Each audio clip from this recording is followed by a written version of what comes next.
Olá, alunos do quarto ano. Agora nós vamos para a nossa aula de História. Abram a apostila de vocês na página 12. Povos vindos do além-mar para o atual território brasileiro.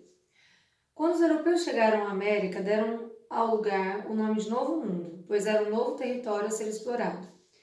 Os portugueses foram os primeiros europeus que ocuparam o território brasileiro. Eles chegaram em 22 de abril de 1500.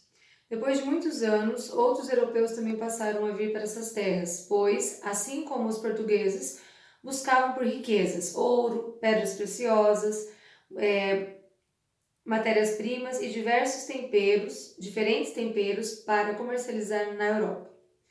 Com a tripulação das caravelas também vieram os padres jesuítas, responsáveis por converter e catequizar os nativos, que eram os índios. Então, vocês irão grifar esse parágrafo e essa parte aqui também amarela. Antes de atracarem os navios do litoral, os portugueses chamaram essas terras de Ilha de Veracruz, mas, ao reconhecerem o território, perceberam que a terra era muito extensa, bem maior que uma ilha. Inicialmente, os portugueses ocuparam principalmente as terras próximas ao litoral. Dessa maneira, poderiam proteger o território de invasões e também teriam fácil acesso às embarcações portuguesas que vinham e voltavam para a Europa. Podem grifar também esse parágrafo aqui, tá? Nas velas das caravelas e naus espanholas e portuguesas havia um desenho conhecido como Cruz de Malta, usado para simbolizar a Igreja Católica. Naquela época, os reis europeus eram católicos. Você sabia? As tentativas de cultivo de cana-de-açúcar, vegetal com o qual é possível produzir açúcar, não deram certo na Europa. Entretanto, por volta de 1530, os europeus descobriram que o clima do Brasil era propício para o plantio da cana. O açúcar era muito valorizado na Europa. Então, eles descobriram que nas terras brasileiras, no Brasil, eles conseguiam plantar a cana e ter um bom resultado. Então, eles começaram a plantar por volta de 1530. Vamos lá, virem a folha, página 13. Os portugueses foram os primeiros a navegar por lugares distantes, pois tinham recursos para realizar as viagens marítimas, que eram bastante custosas. No entanto, com o tempo, outros reinos também se interessaram em explorar esse tipo de riqueza, que estava além-mar. Os franceses, por exemplo, se interessavam em extrair pau-brasil e comercializá-lo na Europa. O pau-brasil era muito valorizado na Europa pelos seguintes motivos. Primeiro, a madeira, de boa qualidade, era utilizada para construir embarcações e móveis. A seiva da árvore, de coloração vermelha, era usada para tingir tecidos. A tinta extraída do pau-brasil tingia roupas, acessórios e tapeçarias. O vermelho era uma cor que simbolizava riqueza e poder. Aqui nós temos a imagem do núcleo avermelhado da árvore pau-brasil. O pau-brasil é levado para a Europa, onde eram produzidos artigos considerados de luxo e, portanto, vendidos por preços muito altos. Para obter a tinta vermelha, era preciso transformar a madeira em serragem, mergulhá-la em água fervente e depois peneirar essa mistura. E para tingir um tecido, era necessário deixá-lo de molho em vinagre, enxaguá-lo com água e então colocá-lo em um grande recipiente com tinta vermelha, mexendo cuidadosamente sem deixar ferver. Então, aqui nós temos as imagens, eles tingiam, algumas roupas, alguns tecidos, e aqui como eles faziam o processo. Virem a folha, por favor, página 14. Eu, historiador, leio um trecho da carta do escrivão Pero Vaz de Caminha ao rei de Portugal, Dom Manuel. Neste mesmo dia, às horas de véspera, houvemos vista de terra, a saber, primeiramente de um grande monte, muito alto e redondo, e de outras serras mais baixas ao sul dele, com grandes arvoredos, a qual Monte Alto o capitão pôs o nome de o Monte Pascoal, e a terra de Veracruz. Até agora não pudemos saber se há ouro ou prata nela, ou outra coisa de metal, ou ferro.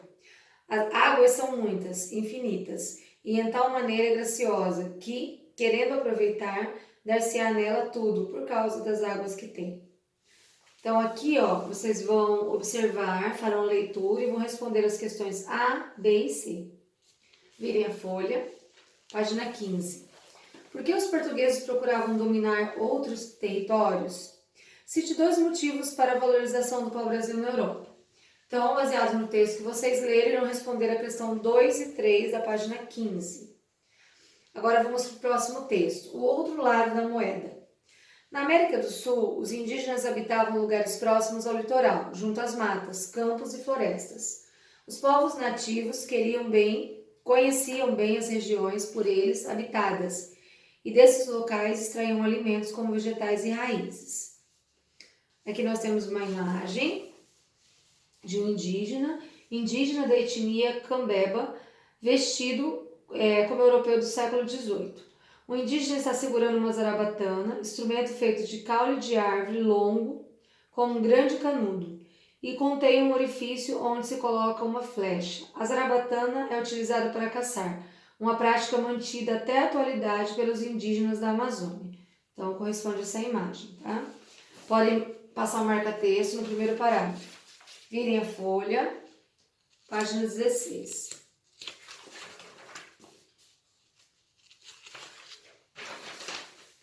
Aqui nós temos uma imagem, 2 chefes tupinambás com os corpos adornados por plumas.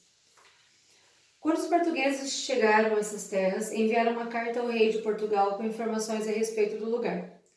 Nessa carta, existe informação de que o primeiro contato se deu com os indígenas da etnia Tupinambá. Após os primeiros contatos com os europeus, os indígenas passaram a realizar trabalhos forçados para os portugueses, como cortar e transportar para o Brasil e cuidar de plantações e colheitas. Além de serem escravizados, muitos indígenas contraíram doenças como gripe e sarampo. Como os indígenas não conheciam essas doenças, tampouco formas de curá-las, os efeitos eram muito graves. Depois do contato com os europeus, alguns indígenas, primeiro ponto, deixaram de seguir os próprios rituais religiosos e mudaram o tipo de vestimentas, casaram-se com os europeus, foram mortos em conflitos ou por doenças e fugiram para o interior das matas. Conforme os europeus se espalharam pelo território, os indígenas migravam para lugares mais afastados. Diante dessa situação, os portugueses passaram a trazer africanos para que trabalhassem como escravizados. Então, a partir do momento que os índios se afastaram e não conseguiam mais fazer com que eles trabalhassem, com trabalhos forçados, eles começaram a trazer os africanos, como escravos para poder trabalhar para os portugueses. Lembre-se de que já estudamos esse tipo de migração, que se chama migração forçada, pois não é uma escolha desses povos migrar. Então, vocês vão grifar, vocês podem grifar toda essa parte aqui, quando até o final do texto. Essa parte é muito importante. Virem a folha, por favor. Leia esses quadrinhos. Aqui nós temos 4 imagens. O índio caçando, com arco e flecha. Outro índio dando informações para o europeu. Cortando para o Brasil e carregando, levando até os barcos. Letra A. Com base em sua leitura, responda as questões. Qual período da história brasileira foi representado nas imagens? Período anterior à chegada dos europeus ou período posterior à chegada dos europeus? Explique sua resposta à questão anterior. Letra B. Numere as imagens de acordo com as descrições a seguir, mas fique atento, uma atividade descrita não faz parte das ilustrações. Então, nós temos 5 frases aqui e 4 imagens. Então, uma dessas frases não corresponde a nenhuma imagem. Vocês farão a leitura e irão colocar os números dos quadradinhos correspondentes. Virem a folha, por favor. A página 18 será tarefa, lápis na mão. Então, vocês farão de tarefa o exercício 1, 2, 3 e 4, referente aos textos que nós trabalhamos. Boa atividade para vocês!